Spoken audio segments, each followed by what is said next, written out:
Bonjour, nous allons étudier aujourd'hui le chapitre 34 du Tanya. Nous avons vu précédemment dans le chapitre 33, on avait traité de la joie du cœur qui à certains moments doit épurer l'âme et l'illuminer. Cette joie, donc, on l'avait vu, naît de la méditation sur l'unicité de Dieu qui est la seule existence. Perek Lamed Dalet. Beine Moda Zot, Sheavot en Amerkaba. Or, il est connu que les patriarches sont le char divin. Donc, déjà rencontré, l'image du char, ce véhicule subordonné à la volonté de son conducteur, exprime l'idée de soumission parfaite. Chez Kol Yemehem, Leolam, Lo Yifsiku, Afilu Sha'achat, Milikacher Da'atam, Venishmatam, Le Ribon Almim. Toute leur vie durant, ils n'eurent de cesse, ne fût-ce qu'un seul instant, d'attacher leur esprit et leur âme au maître du monde. Bitul Ana, avec cette soumission précédemment décrite à son unité. En d'autres termes, les patriarches avaient donc à chaque instant la pleine conscience de son unité et ils n'avaient pas de personnalité propre devant Dieu. C'est cette soumission qui a été illustrée au chapitre 23 par l'image d'un char. Vacharem, kol haneviim, kol echad lefi madrigat nishmato ve'asagato. Et après eux, tous les prophètes, chacun selon leur rang, donc le rang de son âme et de sa compréhension. La soumission de chacun dépendait donc du rang de son âme dans les hauteurs célestes et à sa perception. Ou Madrigat Moshe Rabbeinu alav shalom i aole al kulana. Et le rang de Moshe Rabbeinu, notre maître, puisse-t-il reposer en paix, est celui qui les surpassa à tous. Shamru alav, on disait à son sujet, Shrina medabered mitor grono shel Moshe. Nos sages ont dit concernant Moshe Rabbeinu, la Shrina, la présence divine, parlait par la gorge de Moshe. Donc l'effacement de Moshe devant Dieu était tel que les mots qu'il prononçait n'étaient rien d'autre que l'expression de la parole de Dieu. La relation entre la gorge de Moshe et la Shrina pouvait être comparée à celle de la gorge d'un homme et à sa parole. Zahu Israël bemahamad Arsinai, et c'est exactement la même chose que les Bnei Israël ont eu le mérite au pied du mont Sinaï d'éprouver un semblant de ce degré d'effacement de soi qu'avait Moshe Rabbeinu d'une manière permanente. Rak shelo yochlu lisbol, mais la tradition nous rappelle que c'est seulement parce que, enfin, ils ne purent contenir une telle révélation. Bemahamar Chazal, comme le disent donc nos maîtres, she'al kol dibur pacha nishmatam chule, shu inyan bitul bemetziut anal, que, en fait, nos sages nous disent qu'à chaque parole des 10 commandements, eh bien, leur âme prit son envol et Dieu la leur restitua au moyen donc de la rosée de la résurrection des morts. Cela, cette élévation de l'âme correspondant à l'annulation totale qui était décrite précédemment. La reine miyad amar lahem la asot lo mishkan ubo kodesh kodashim la ashret shrinato. Et c'est pourquoi les Bnei Israël étant incapables de contenir une telle révélation de Dieu, eh bien, qu'Akadosh Baruch Hu leur dit immédiatement de faire pour lui un sanctuaire et dedans, donc, effectivement, au beau, donc, Kodesh Kodashim, le Saint des Saints, la Shrinato, pour faire reposer sa présence, Sheu Gilou Yichudo Idbarer, c'est-à-dire, en fait, la révélation de son unité, Kemoshe Katuv le Kaman, comme tout cela sera expliqué bien un petit peu plus loin. Donc, on voit que dès lors que la grandeur, la gloire de Dieu qui emplit toute la terre, en quoi consistait cette présence divine dans le Kodesh, dans le sanctuaire, dans le Mishkan, eh bien, en fait, le Mishkan, le sanctuaire, et plus précisément le Kodesh HaKodashim, le Saint des Saints, était un lieu de révélation. Alors que cette unité divine demeure voilée dans le reste de la création, il apparaissait à l'évidence à l'intérieur du Saint des Saints qui n'en était rien d'autre que lui. Le sanctuaire, donc le Mishkan, était donc pour Israël le vecteur de la révélation de l'unité divine. Ou Mishecha, Bet Amikdash, et depuis la destruction du Bet Amikdash, eh bien, Akadosh Baruch Hu, eh bien, En lo ba'olamo Mishkan, eh bien, Akadosh Baruch Hu dans ce monde n'a plus aucun sanctuaire, si ce n'est que Umachon les Shifto et la résidence pour lui, eh bien, c'est à quel endroit où Yehudo Itbarer est là, Arba Amot Shel Halacha, eh bien, la résidence pour lui, que sont les 4 coudées de la loi, la Halacha. En d'autres termes, la Torah est le seul lieu d'expression et de révélation de l'unité de Dieu. Chez Retsono Itbarer Vechormato, car c'est la volonté de Dieu et sa sagesse, Omilubashim Belchot Aruchot Lefanenu, qui sont en fait revêtus donc dans les lois dressées devant nous. Donc on voit que la loi qui a donc été tranchée est l'expression de la volonté divine et les principes qui la sous-tendent, l'expression de sa sagesse. La volonté et la sagesse divine ne faisant qu'un avec Akadosh Baruch Hu, comme expliqué au chapitre 2, l'unité de Dieu est donc révélée absolument dans la Torah. Et ainsi, donc, après que, effectivement, avoir immergé sa pensée, chacun selon sa capacité, sur la question donc des annulations mentionnées, Beinyan Bitu Nanal, selon bien sûr ses capacités, Zot Yashiv al Libo, eh bien, voici ce qu'il doit répondre maintenant à son cœur, c'est-à-dire voilà ce qu'il doit dire, en fait, lui dire et prendre en considération.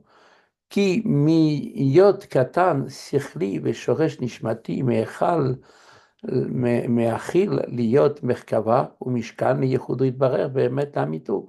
Il doit dire comme ça, dès lors que mon intelligence est aussi la source de mon âme sont trop petites pour constituer un char et une demeure pour l'unité de Dieu dans l'absolue vérité.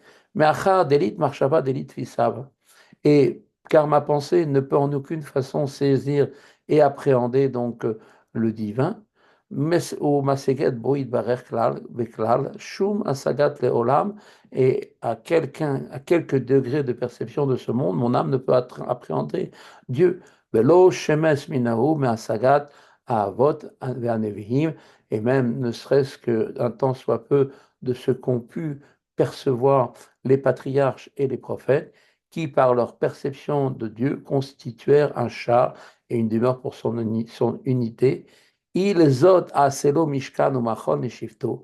Et cela étant, eh bien, il doit se dire, je lui ferai un sanctuaire et un lieu de résidence d'une manière qui est à ma portée.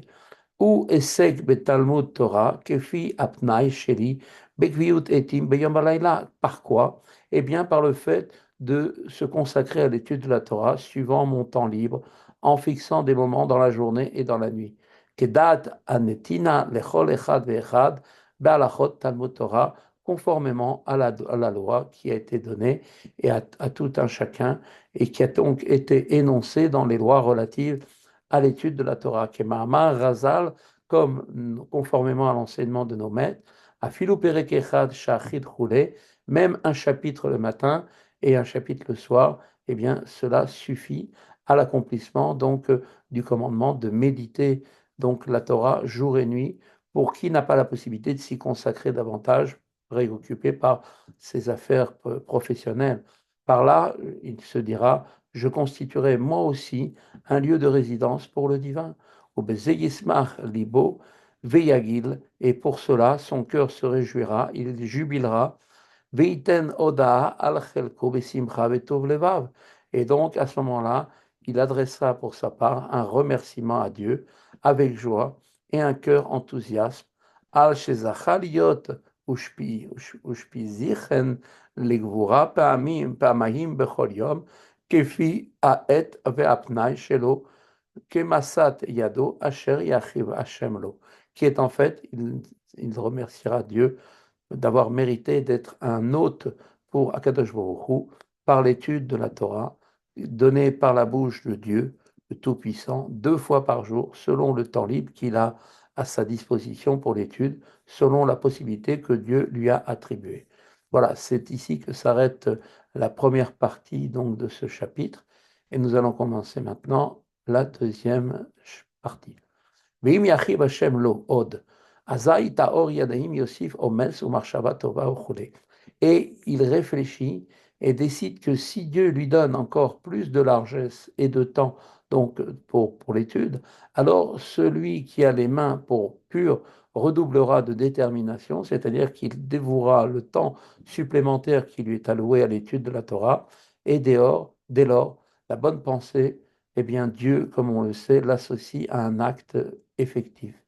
Cette seule décision de consacrer donc le temps supplémentaire octroyé par Dieu jusqu'à l'ensemble de la journée est assimilé à un acte effectif. En vertu de cette bonne pensée, il devient d'une certaine manière une demeure pour Dieu, non seulement durant le temps qu'il étudie la Torah, mais aussi tout au long de sa journée. וגם שאר היום כולו שעוסק במשא ומתן יהיה מכון לשבטו יתברר בבחינת צדקה שייתן בהגיעהו et le reste de la journée entière également, effectivement, où il est occupé à ses affaires, eh bien, il sera donc ce temps-là un lieu de résidence pour Dieu par la tzedaka, la charité, qu'il donnera du produit de son labeur.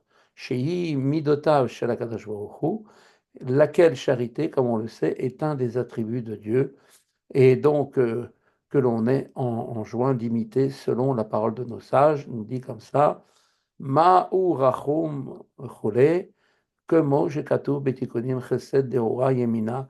Donc, comme il est dit, on doit ressembler à Dieu, de même qu'il est compatissant. Toi aussi, tu dois être compatissant. Et comme il est écrit dans les Tikkunet Zohar, la bonté est le bras droit de Dieu, pour ainsi dire. L'usage de l'attribut de bonté permet donc de devenir un keli, un réceptacle, une demeure pour l'expression du bras droit de Dieu, qui est en fait l'attribut divin qui correspond.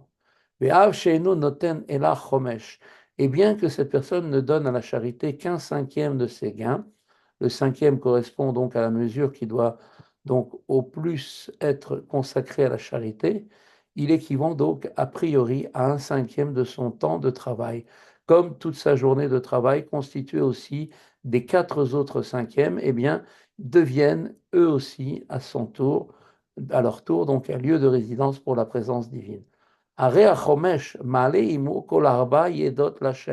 Et ce cinquième qui est donné à la charité, à la tzedaka, eh bien, il a le pouvoir d'élever avec lui toutes les quatre autres parties à Dieu.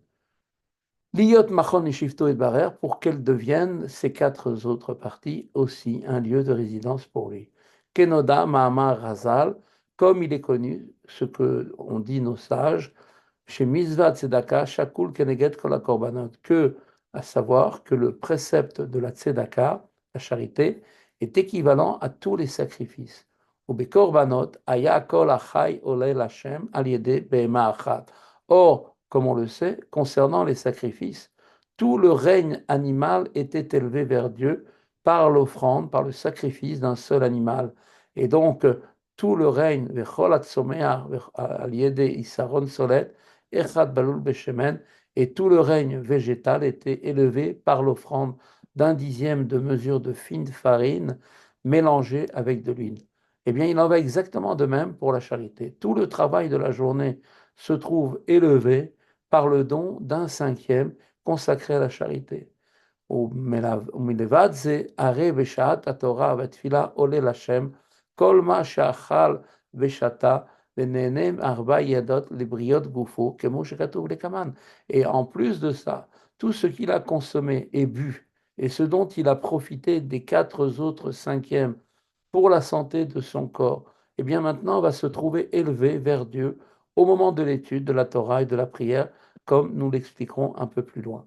Il ressort maintenant de cela que même le temps employé pour ces quatre cinquièmes qui constituent un profit personnel, puisqu'il travaille pour ses propres besoins, dont il n'a pas été fait don pour la charité, puisqu'il donne que effectivement un cinquième, c'est-à-dire 20%, eh bien ce 4 cinquièmes devient lui aussi une demeure pour Dieu par l'étude de la Torah et la prière. Donc on voit maintenant que depuis le chapitre 31, et, eh bien, le texte a discuté la question de la joie. Celle-ci, comme on l'avait vu, doit répondre à l'état d'amertume et d'un cœur brisé qui est donc suscité par un bilan spirituel. Différentes formes de joie ont été décrites. La joie qui caractérise le retour de l'âme divine à sa source, libérée de l'exil qui est imposé par le corps et l'âme animale, et la joie de la proximité avec Dieu par la méditation sur son unité, la joie de voir Dieu se réjouir de la brisure de la citra achara. Le texte maintenant va nous montrer que cette joie, sous ses différentes formes d'expression, ne contredit pas l'amertume que nous avons éprouvée au regard de la situation du corps et de l'âme animale. bien que étant complètement contradictoires, antagonisme, la joie et l'amertume, eh bien, malgré tout, peuvent coexister parce qu'elles ont des causes bien distinctes. Veine, bechol prate mine semachot anefesh anal. Or, nous dit la Nourazaken, dans toutes les sortes spécifiques de joie de l'âme évoquées précédemment, ein me'em meniat liot nivze be'enav, v'nimaz ve'lev nishbar, ve'ruach nemocha, ve'shat asimcha mamash. Eh bien, cette joie éprouvée, eh bien, il n'y a effectivement pas d'empêchement au fait d'être méprisable et répugnant à ses yeux, avec un cœur brisé et un esprit rabaissé au moment même de la joie. Qui ioto nivze be'enav roulé. Car dès qu'alors que la personne eh bien, fait qu'il se trouve à ses yeux méprisable, eh bien, ou misadagu benefesh abahamit, eh bien, c'est uniquement, cela tient uniquement au niveau du corps et de l'âme animale. Beyoto nishma besimcha, ou misad nefesh elokit, benitzut elokit amelobash ba la chayota. Alors que le fait qu'il se trouve en joie tient lui, à l'âme divine et à l'étincelle divine qui est revêtue pour l'animer, Keniskar Le'il, Perek Lamed Aleph, qui est en fait donc ce que nous avons expliqué au chapitre 31. Ainsi, ces deux émotions contraires, hein, donc la joie et l'amertume, peuvent-elles coexister sans que l'une vienne entraver l'autre, car elles tiennent chacune à une cause différente. Et dans le même esprit, il est écrit dans le Zohar, que les pleurs sont logés dans mon cœur d'un côté, Vechedva tekia velibahi misitrada, et d'un autre côté, la joie est logée dans mon cœur, de l'autre côté du cœur. Rabbi Elazar s'exclama ainsi en entendant l'explication donc de Kabbal donnée par son père Rabbi Shimon Bar Yochai sur la destruction du temple. Il ressentit à ce moment-là donc plus âprement la gravité de cette tragédie tout en étant joyeux des secrets de la Torah qu'il avait entendus. Cette phrase du Zohar établit clairement que ces deux émotions qui résultent de deux causes différentes peuvent s'exprimer simultanément. Voilà, donc nous avons terminé le 34e chapitre. Je souhaite à tous une bonne continuation, une bonne révision et une bonne étude, et à bientôt.